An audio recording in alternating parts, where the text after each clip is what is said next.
Hello all, कैसे हैं आप लोग। चलो, आज का टॉपिक जो है वो मतलब बहुत इंटरेस्टिंग है और बहुत सारे लोग मतलब सोचेंगे मैं क्या बात कर रहा हूँ। तो टॉपिक है कि म्यूचुअल फंड सिर्फ म्यूचुअल फंड से ही है, ये मतलब एक कैंसर की तरह इसने ना इंडियन वेल्थ को इरोड किया है पिछले 4 या 5 साल में। मतलब जब से ये कोविड आया और बहुत सारे न्यू इन्वेस्टर है, तो उसके बाद से तुम देखो कि ये म्यूचुअल फंड सही है, म्यूचुअल फंड सही है। मतलब इस तरह से इसको पुश किया गया ना कि इवेंचुअली इसने मतलब मार के रख दी मिडिल क्लास की। अभी देखो, म्यूचुअल फंड सही है तो स्कैम नहीं है, बट ओनली म्यूचुअल फंड सही है is the biggest scam. I will explain you. जो म्यूचुअल फंड ही सही है, इसका इसमें दो चीज़ें होती है। मतलब एक कॉइन होता है ना, उसका दो पहलू होता है। उसी तरह एक साइड को लॉस है और एक साइड को अच्छा खासा प्रॉफिट है। तो लॉस किसे, हम उसकी बात करते हैं। तो लॉस सबसे बड़ा है इससे हमें, मतलब जो रिटेल इन्वेस्टर है उसको इसमें बहुत लॉस है। इसको मैं ना प्रूव करता हूँ। तुम समझो, निफ्टी क्या होता है ना। हम सबसे पहले देखते हैं कौन कौन सा एसेट क्लास हमारे लिए है एज एन इंडियन। एक तो हम निफ्टी में इन्वेस्ट कर सकते हैं, दूसरा हम इन्वेस्ट कर सकते हैं गोल्ड में, तीसरा कर सकते हैं नैस्डैक 100 का जो ईटीएफ हम खरीद लेते हैं, और चौथा होता है बिटकॉइन। बहुत लोग बिटकॉइन में इन्वेस्ट करते हैं। आप बहुत सारे साइट यहाँ बने हुए हैं। अब वो लीगल है या नहीं लीगल है वो मुझे नहीं पता है, ठीक है। तो अगर तुम डेटा पॉइंट देखो तो निफ्टी का जो रिटर्न है पिछले 5 साल में, वो अगर तुम जनवरी 2021 से तुम कंपैरिजन करते हो, तो 5 ईयर कैगर रिटर्न की मैं बात कर रहा हूँ। तो अगर ये देखो तो ये है 5% इन यूएसडी टर्म्स, और आईएनआर टर्म में दैट इज 9.3%। अभी मैं यूएसडी टर्म इसलिए बता रहा हूँ क्योंकि अब तुम्हें पता होगा कि रुपी कैसे डिप्रिशिएट कर रही है। तो यूएसडी टर्म में रिटर्न सबसे इंपॉर्टेंट होता है कोट करना, बिकॉज पैसा टूटते जा रहा है तो कोई मतलब नहीं है। So I am just quoting both the stuff. Nifty का है, निफ्टी का मैंने जैसे बताया यूएसडी टर्म में 5%, गोल्ड का यूएसडी टर्म में 16.4% और आईएनआर टर्म में 21%।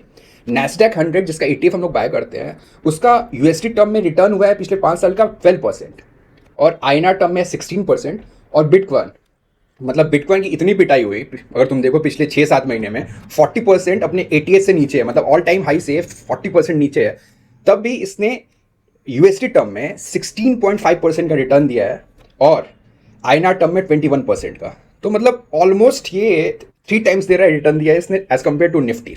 और हम सबको क्या बताया जाता है कि निफ्टी में जो इन्वेस्टमेंट है वो सबसे सेफ है, वो तुम्हें फाइनेंशियल फ्रीडम कर देगा। बहुत सारे फंड मैनेजर्स आके इस पर घंटों का ज्ञान देते हैं, तुम्हें पॉडकास्ट ऐसा बहुत सारा मिल जाएगा। तो मैंने पहले क्या कहा था कि एक कॉइन है जिसमें एक साइड जो है, what someone is having a loss and someone is having a gain। Loss किसे था, रिटेल इन्वेस्टर को। अभी हम दूसरा साइड समझते हैं कि इसके पुश क्यों क्या आता है। कुछ ना कुछ तो पर्पस होगा ना पुश करने का। अगर कोई भी फंड मैनेजर आके या कोई एमएफडी बोलता है या टीवी पे ऐड चलता है, उसका पर्पस क्या है। तो म्यूचुअल फंड जो होता है वो चलाया जाता है किनके द्वारा, एएमसी कंपनी के द्वारा। अभी एएमसी कंपनी में होते हैं, इनके दो पार्ट होते हैं, एक होता है फंड मैनेजर और एक होता है एमएफटीज, जो म्यूचुअल फंड डिस्ट्रीब्यूटर तुम कहते हैं। बहुत सारे तुम्हें मिल जाएंगे जो म्यूचुअल फंड बेचते हैं। इस पॉइंट को समझने से पहले ना एक कॉन्सेप्ट होता है स्टिकी इन्वेस्टमेंट का। तो स्टिकी इन्वेस्टमेंट ऐसा इन्वेस्टमेंट होता है which remain committed for a longer period. अभी ध्यान समझते हैं इसको। जैसे देखो 2020 से, मतलब 2020 में एक अच्छा खासा बुल रन आया, जो मतलब कोविड क्रैश के बाद। सो बहुत सारे लोग हैं, तो बहुत सारे लोगों ने सिप के थ्रू इन्वेस्टमेंट किया, ठीक है। तो सिप में क्या होता है, हर एक महीने आप पैसा देते हो। उसके बाद से यूक्रेन का क्रैश भी आया, लेकिन सिप की जो मनी रहती है ना, मतलब जो म्यूचुअल फंड में पैसा आता है, स्टिकी इन्वेस्टमेंट रहता है, मतलब वो स्टिक करता है। टाइम अच्छा हो या खराब हो, वो जो बंदा है उसे ऐसा सपना दिखाया जाता है कि वो बेचारा पैसा डालते रहता है।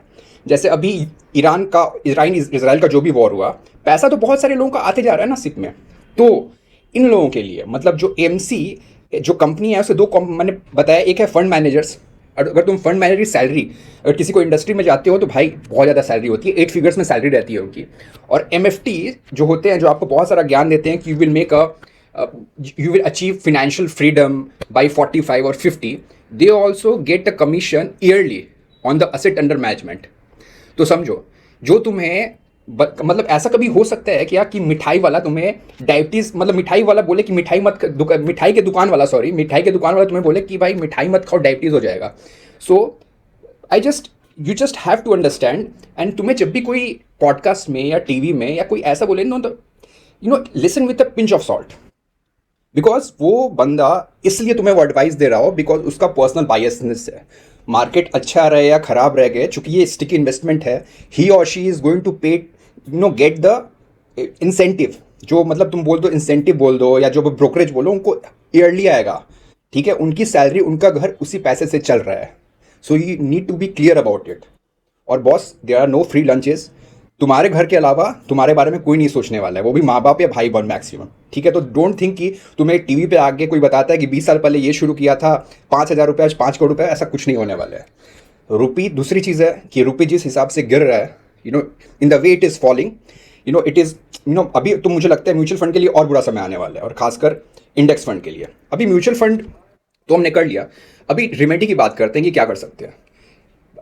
जब भी हम इक्विटी इन्वेस्टमेंट की बात करते हैं तो एक बहुत इंपॉर्टेंट फैक्टर है कि आपका एक असेट एलोकेशन प्रॉपर होना चाहिए। असेट एलोकेशन का अर्थ ये नहीं होता है कि सिर्फ इंडिया में हमने एक बैलेंस फंड खरीद लिया, एक इक्विटी खरीद लिया, एक टैक्स सेविंग करी बन लिया, वो चीज़ फालतू है। अगर तुम्हें असेट सही में एलोकेशन प्रॉपरली करना है, then it has to be country specific also. तुम इंडिया में पैसा डालो, तुम चाइना ETF, जो चाइनीज ETF है उसमें पैसा डालो, तुम नेस्डैक में पैसा डालो, तुम थोड़ा गोल्ड में पैसा डालो, इवन बिटकॉइन को खरीदो यार। बिटकॉइन बिटकॉइन आज की डेट में बिटकॉइन में पैसा नहीं डालना एक पाप है, लिटरली मैं बता रहा हूँ। अब रेमेडी क्या है, तो देखो, मेहनत तो तुम्हें करनी पड़ेगी, and don't believe any one words, what ever I am telling you, don't believe it, go research it, because it is your money. और 5 साल में तो घंटा पैसा बनाया निफ्टी में, ठीक है ना। अगले 5 साल 10 साल में क्या होगा ये भी किसी को भी नहीं पता है भाई। तो तुम्हें क्या अपने पे तो मेहनत करनी पड़ेगी। इसका एक मतलब ऐसा बहुत ये टफ नहीं है, यू जस्ट इधर you have to learn the price action. Price action एक थोड़ा सा हाई फाई वर्ड होता है, सिंपल सा होता है कि चार्ट को समझना पड़ेगा तुम्हें on long term charts if you want to have a tactical shifting of the portfolio. मतलब अगर तुम्हें लग रहा है कि निफ्टी में, सपोज तुमने निफ्टी में पैसा डाला हुआ है सिप के थ्रू या लमशम के थ्रू, और ऐसा तुम्हें लग रहा है कि यहाँ से भाई अब डिस्ट्रीब्यूशन शुरू हो गया, so it is any day wise to book the profit. दूसरी चीज़ है, अगर प्राइस एक्शन में भी दिक्कत है तो just stick to the simple indicator based system, like moving average ही पकड़ लो यार। मतलब अगर 50 और 100 डे का भी मूविंग एवरेज या क्रॉसओवर पे भी अगर तुम काम करना शुरू कर दो, या I just tell you Heikin Ashi candle होता है, it is a very very accurate, थोड़ा सा स्लो होता है, पेशेंस की जरूरत है, बट इसकी एक्यूरेसी बहुत सही होती है, तो तुम वो भी कर सकते हो। ये चीज़ याद रखो कि तुम्हारा जो पैसा है it is hard earn money, so you have to take care of it. If you understanding कि अगर कोई टीवी पे आके अच्छी अच्छी बातें कर रहा है, म्यूचुअल फंड PMS के बारे में अच्छी बातें कोई MFD या फंड मैनेजर कर रहा है, तो ऑलवेज चेक द फैक्ट्स, अपने से फैक्ट चेक करो और तभी इन्वेस्ट करो। होप तुम्हें ये वीडियो अच्छा लगा होगा, अगर अच्छा लगता है यार तो कम से कम लाइक तो कर दिया करो। ओके, चलो मिलेंगे नेक्स्ट वीडियो में, बाय।